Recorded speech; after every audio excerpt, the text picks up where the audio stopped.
Hi guys, welcome back to Catch Through Words. आज की इस वीडियो में हम डिस्कस करने वाले हैं यूनिट नंबर 5 से असर्शन एंड रीज़न क्वेश्चन। अब तक हम देख चुके हैं 7 चैप्टर्स क्लास 12 फिजिक्स के 7 चैप्टर तक के असर्शन एंड रीज़न क्वेश्चन। अगर आपने वो वीडियोस ना देखी हो तो आपको उसकी जो लिंक है वो डिस्क्रिप्शन बॉक्स में मिल जाएगी या फिर ऊपर आई बटन में क्लिक कर आप बाकी सारे assertion and reason type questions की वीडियो जो है वो देख सकते हैं।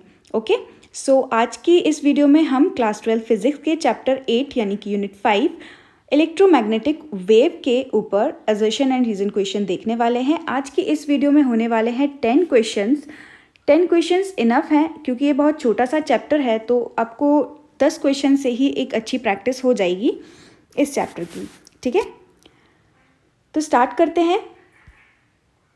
Directions. In the following question, statement of assertion is followed by a statement of reason. While answering a question, you are required to choose the correct one out of the given 4 responses and mark it as. अब तक तो हम 3 से 4 videos जो हैं वो देख चुके हैं, है ना। 4 वीडियोस ऑलमोस्ट हमने देख ली हैं, तो उसमें अब हमको थोड़ा बहुत आइडिया हो चुका है कि असर्शन और रीज़न किस टाइप के क्वेश्चन होते हैं। ठीक है, तो यहाँ पे क्या लिखा है कि 2 स्टेटमेंट होते हैं, जिसमें से एक स्टेटमेंट को हम बोलते हैं असर्शन और जो नेक्स्ट स्टेटमेंट रहता है उसको हम बोलते हैं रीज़न। और फिर इनमें से हमको 4 ऑप्शंस में से कोई एक ऑप्शन जो है वो चूज़ करना रहेगा। ठीक है, ए ऑप्शन में क्या है देखिए, if both assertion and reason are true and reason is the correct explanation of assertion. अगर जो हमारा असर्शन है और रीज़न जो है, यानी कि 2 स्टेटमेंट जो गिवन है, दोनों ही स्टेटमेंट अगर ट्रू है ना, और जो हमारा रीज़न है वो हमारे असर्शन को एकदम अच्छी तरह से एक्सप्लेन कर रहा है, तो हमें ऑप्शन नंबर ए चूज़ करना है। ठीक है, लेकिन अगर आपका असर्शन और रीज़न दोनों ट्रू हैं लेकिन रीज़न जो है वो हमारे असर्शन का करेक्ट एक्सप्लेनेशन नहीं है, मतलब रीज़न अपने आप में ट्रू तो है, असर्शन भी अपने आप में ट्रू है, लेकिन जो हमारा रीज़न है उसका कोई लेना देना नहीं है हमारे असर्शन से। ठीक है, तो हमको उस टाइम पे ऑप्शन नंबर बी जो है वो चूज़ करना है। ठीक है, ऑप्शन नंबर सी में क्या है देखिए, if assertion is true but reason is false. दोनों स्टेटमेंट में से हमारा जो फर्स्ट स्टेटमेंट है यानी कि असर्शन जो है वो सही है, और जो नीचे सेकंड स्टेटमेंट है यानी कि जो हमारा रीज़न है वो अगर फॉल्स है तो हमको ऑप्शन नंबर सी चूज़ करना है। उसके बाद last D, if both assertion and reason are false. और फिर लास्ट स्टेटमेंट क्या और फिर जो लास्ट ऑप्शन है वो क्या है कि अगर हमारे असर्शन और रीज़न दोनों ही फॉल्स हैं तो हमको चूज़ करना है ऑप्शन नंबर डी। तो आई होप आपको थोड़ा सा आइडिया हो गया होगा। अगर आपने ये फर्स्ट वीडियो देखी हो असर्शन रीज़न की, तो आपको थोड़ा बहुत आइडिया हो गया होगा कि ये असर्शन रीज़न होते क्या हैं। ओके, तो हम आगे बढ़ते हैं। तो स्टार्ट करते हैं फर्स्ट क्वेश्चन से, assertion. The electromagnetic waves are transverse in nature. देखिए, जो इलेक्ट्रोमैग्नेटिक वेव होती हैं वो ट्रांसवर्स इन नेचर होती हैं, बिल्कुल करेक्ट स्टेटमेंट है। जो ट्रांसफर वेव होती है वो कैसी होती है, जैसे पार्टिकल का मोशन हो रहा है ना, जो direction of motion of particle है और जो direction of propagation of wave है, ठीक है, वो कैसा होना चाहिए, एक दूसरे के परपेंडिकुलर होना चाहिए, तब हम बोलते हैं कि जो वेव है वो कैसी वेव है, ट्रांसवर्स वेव है। लेकिन यहाँ पर इलेक्ट्रोमैग्नेटिक वेव क्या होती है, जो कि इलेक्ट्रिक और मैग्नेटिक फील्ड से बनी हुई होती है। ठीक है, अब यहाँ पर पार्टिकल तो ऑसिलेट नहीं करते हैं, है ना, लेकिन यहाँ पर क्या होता है कि जो इलेक्ट्रिक और मैग्नेटिक फील्ड होती हैं, ठीक, इलेक्ट्रिक और मैग्नेटिक फील्ड होती है, अगर हमारी इलेक्ट्रिक फील्ड जो है वो एक्स एक्सिस में है, ठीक है, और हमारी जो मैग्नेटिक फील्ड है वो कहाँ पर है, वाई एक्सिस में है, ठीक, तो हमारी जो वेव का प्रोपगेशन होगा वो इन दोनों के 90 डिग्री पे होगा, यानी कि जो वेव हमारी प्रोपगेट कर रही होगी वो जेड डायरेक्शन में प्रोपगेट कर रही होगी। ठीक है, तो यहाँ पर हम देख सकते हैं कि जो वेव है वो उसको प्रोड्यूस करने वाले से कैसे है, 90 डिग्री पे है। करेक्ट, इधर से भी इलेक्ट्रिक फील्ड के भी 90 डिग्री होती है और मैग्नेटिक फील्ड के भी 90 डिग्री होती है, यानी कि हम बोल सकते हैं कि हमारी जो इलेक्ट्रोमैग्नेटिक वेव है वो क्या है, ट्रांसवर्स इन नेचर है। ठीक है, तो असर्शन एकदम सही है। रीज़न पढ़ लेते हैं, क्या लिखा है, because the electric and magnetic field of an electromagnetic wave are perpendicular to each other and also perpendicular to the direction of wave propagation। बिल्कुल सही बात है, यही मैंने चीज़ आपको एक्सप्लेन की थी अभी। ठीक है, तो यहाँ पर असर्शन और रीज़न दोनों करेक्ट हैं और हमारा जो रीज़न है वो हमारे असर्शन को करेक्टली एक्सप्लेन भी कर रहा है, यानी कि हम जाएंगे ऑप्शन नंबर ए के साथ। ठीक है, if assertion and reason both are true and reason is the correct explanation of assertion. ठीक है, तो ए जो होगा इसका करेक्ट आंसर होगा। आई होप आपको ये क्वेश्चन समझ आया हो। बढ़ते हैं नेक्स्ट क्वेश्चन की तरफ। Assertion, electromagnetic radiation exert pressure. एकदम सही प्रॉपर्टी, ये इलेक्ट्रोमैग्नेटिक रेडिएशन की या इलेक्ट्रोमैग्नेटिक वेव की प्रॉपर्टी है कि जो इलेक्ट्रोमैग्नेटिक रेडिएशन होते हैं वो प्रेशर एक्सर्ट करते हैं। सपोज करिए जैसे वो मेटल, कोई हमने मेटल लिया, मेटल पे हमने इलेक्ट्रोमैग्नेटिक रेडिएशंस डाले, तो रेडिएशंस को इंसिडेंट कराया, तो जो रेडिएशंस हैं वो क्या एक्सर्ट करते हैं उस सरफेस पर, मेटल के सरफेस पर प्रेशर एक्सर्ट करते हैं। ठीक है, रीज़न में पढ़ते हैं क्या लिखा है, electromagnetic wave carry both momentum and energy. बिल्कुल सही बात है। ठीक है, यहाँ पर असर्शन और रीज़न दोनों ही करेक्ट हैं, और जो हमारा रीज़न है वो हमारे असर्शन को करेक्टली एक्सप्लेन भी कर रहा है। देखिए जो प्रेशर है वो एक्सर्ट होगा, तभी प्रेशर एक्सर्ट हो सकता है जब कोई भी वेव हो, उसके पास क्या हो, या तो एनर्जी हो देने के लिए, करेक्ट, या तो मोमेंटम हो उसका। ठीक है, तो यहाँ पर असर्शन और रीज़न दोनों ही करेक्ट है, और हमारा जो रीज़न है वो हमारे असर्शन को करेक्टली एक्सप्लेन भी कर रहा है, इसलिए हम जाएंगे ऑप्शन नंबर ए के साथ। ठीक, बढ़ते हैं नेक्स्ट क्वेश्चन की तरफ। Assertion, in electromagnetic wave the electric and magnetic field are perpendicular to each other. बिल्कुल सही बात है कि इलेक्ट्रोमैग्नेटिक वेव में ऐसा ही तो होता है ना कि इलेक्ट्रिक फील्ड और आपकी जो मैग्नेटिक फील्ड होती है वो एक दूसरे के कैसी होती है, परपेंडिकुलर होती है। ठीक है, असर्शन जो है एकदम सही है। ठीक, रीज़न देखते हैं। रीज़न क्या है, electric field and magnetic field are self sustaining. Reason भी सही है यहाँ पर।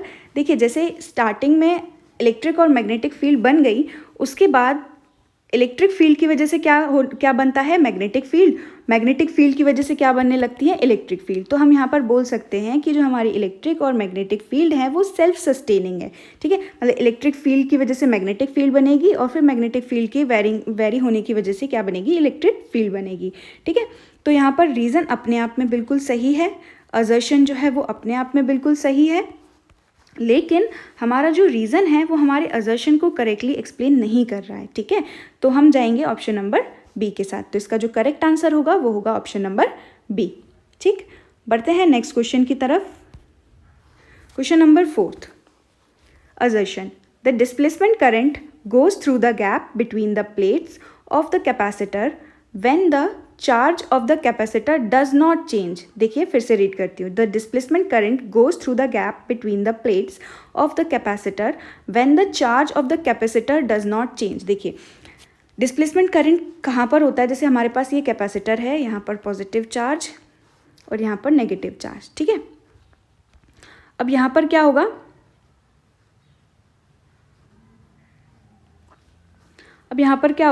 जैसे यहाँ पर है कैपेसिटर की पॉजिटिव चार्ज डेंसिटी, ठीक, यहाँ पर लिए हमने नेगेटिव चार्ज डेंसिटी। तो अब क्या होगा, ये जो गैप है यहाँ पर हमको मिलता है डिस्प्लेसमेंट करंट, जिसको हम बोलते हैं ID। ठीक है, तो डिस्प्लेसमेंट करंट में क्या बोल रहे हैं, देखिए the displacement current goes through the gap between the plates. Displacement current यहाँ पर तभी होगा when the charge on the capacitor does not change. यहाँ पर करंट जो प्रोड्यूस होता है वो किसकी वजह से प्रोड्यूस होता है, जो यहाँ इलेक्ट्रिक फील्ड जो है वो फ्लक्स जो है वो वेरी कर रहा है, यानी कि जैसे जैसे ये कैपेसिटर धीरे धीरे चार्ज होता जाएगा, जैसे जैसे ये कैपेसिटर जो है वो चार्ज होता जाएगा, वैसे वैसे यहाँ पर जो इलेक्ट्रिक फ्लक्स है वो वेरी करेगा, और इलेक्ट्रिक फ्लक्स वेरी करेगा, इसी वजह से यहाँ पर क्या बनता है, डिस्प्लेसमेंट करंट बनता है। ठीक है, तो चार्ज यहाँ वेरी करेगा, इस प्लेट पे चार्ज वेरी करेगा, तभी तो इलेक्ट्रिक फील्ड वेरी करेगी, है ना। तो इलेक्ट्रिक फील्ड के वेरी करने से ही यहाँ पर क्या बनेगा, डिस्प्लेसमेंट करंट। ठीक है, तो यहाँ पर जो गिवन असर्शन है वो एकदम गलत है, क्योंकि यहाँ पर क्या लिखा है कि जो कैपेसिटर का चार्ज होगा वो वेरी ही नहीं करेगा। ठीक है, लेकिन डिस्प्लेसमेंट करंट कब बनता है, जब चार्ज वेरी करे और वेरिंग इलेक्ट्रिक फील्ड हो। Displacement current varying electric field की वजह से बनेगा। ठीक, और यहाँ क्या लिखा है, देखिए when the charge of the capacitor does not change. अरे चार्ज चेंज होगा तभी तो डिस्प्लेसमेंट करंट बनेगा, है ना। तो यहाँ पर जो असर्शन है वो ही एकदम गलत है। The displacement current arises in the region in which the electric field and hence the electric flux does not change with time। देखिए इलेक्ट्रिक फ्लक्स को चेंज ही करना पड़ेगा, है ना। तो यहाँ पर जो रीज़न है वो भी गलत है, इसलिए हम चूज़ करेंगे option number D. Option number D इसका करेक्ट आंसर है, जिसमें क्या लिखा था, assertion is wrong if both assertion and reasons are wrong. ठीक है, आई होप आपको ये क्वेश्चन समझ आया हो। बढ़ते हैं नेक्स्ट क्वेश्चन की तरफ। Assertion, the frequencies of incident, reflected and refracted beam of monochromatic light incident from one medium to another are same। बिल्कुल सही बात है कि जो फ्रीक्वेंसी रहती है इंसिडेंट बीम की या फिर रिफ्रैक्टेड बीम की, वो कैसी होती है, मोनोक्रोमैटिक लाइट की अगर इंसिडेंट कर जाए और वो ट्रैवल करे एक मीडियम से दूसरे मीडियम में, तो उसकी जो फ्रीक्वेंसी है वो चेंज नहीं होती। ठीक है, फ्रीक्वेंसी चेंज क्यों नहीं होती है, क्योंकि जो फ्रीक्वेंसी है रहती है लाइट की, वो किस पे डिपेंड करती है, उसके सोर्स पे डिपेंड करती है। ठीक है, जहाँ से वो जनरेट हुई है ना। तो फ्रीक्वेंसी डिपेंड करती है किस पे, सोर्स पे डिपेंड करती है, ना कि जब वो एक मीडियम से दूसरे मीडियम ट्रैवल करे तो चेंज हो जाए। ठीक है, तो यहाँ जो गिवन असर्शन है वो एकदम सही है। रीज़न पढ़ते हैं। The incident, reflected and refracted rays are coplanar. ठीक है, तो रीज़न भी अपने आप में एकदम सही है, असर्शन भी अपने आप में सही है, लेकिन जो रीज़न है हमारे असर्शन को करेक्टली एक्सप्लेन नहीं कर रहा है ना।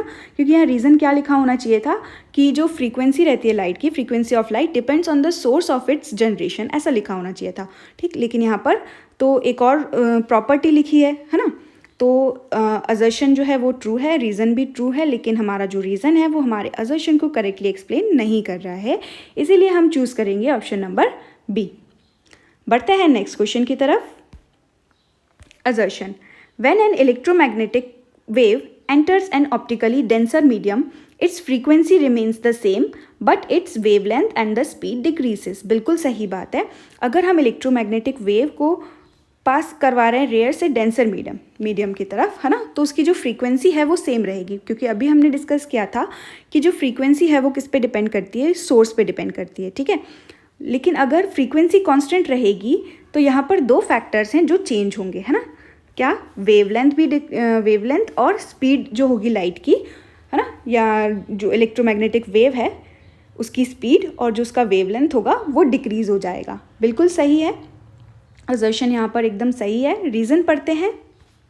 The frequency is an inherent characteristics of radiation, the wavelength and hence the speed decreases by factor n, where n is the refractive index. बिल्कुल सही बात है, रीज़न भी यहाँ पर करेक्ट है और हमारा जो रीज़न है वो असर्शन को करेक्टली एक्सप्लेन भी कर रहा है। यहाँ पर देखिए फ्रीक्वेंसी के बारे में भी लिखा हुआ है कि ये इनहेरेंट कैरेक्टरिस्टिक है रेडिएशन का, है ना। ये डिपेंड नहीं करेगा कि मीडियम जो है, एक जो रेडिएशंस है या वेव जो है वो एक मीडियम से दूसरे मीडियम में ट्रैवल कर रहा है तो उससे फ्रीक्वेंसी पे कोई इफेक्ट पड़े, ऐसा कुछ नहीं है।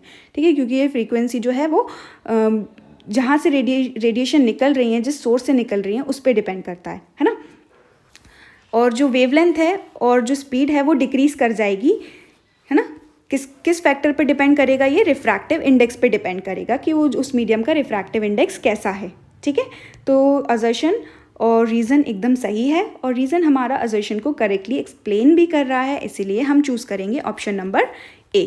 ठीक है, if assertion and reason both are true and reason is the correct explanation of assertion. ठीक, बढ़ते हैं नेक्स्ट क्वेश्चन की तरफ।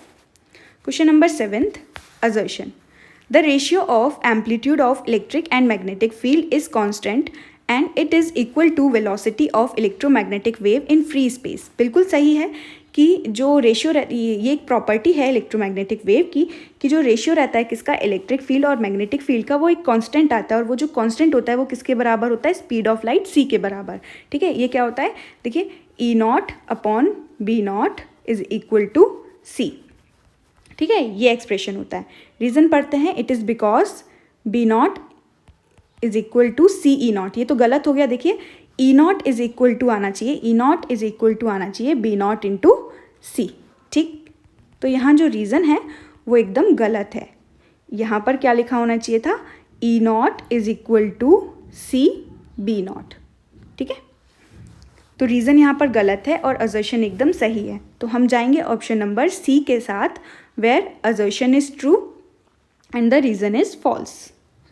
आई होप आपको ये क्वेश्चन समझ आया हो। बढ़ते हैं नेक्स्ट क्वेश्चन की तरफ।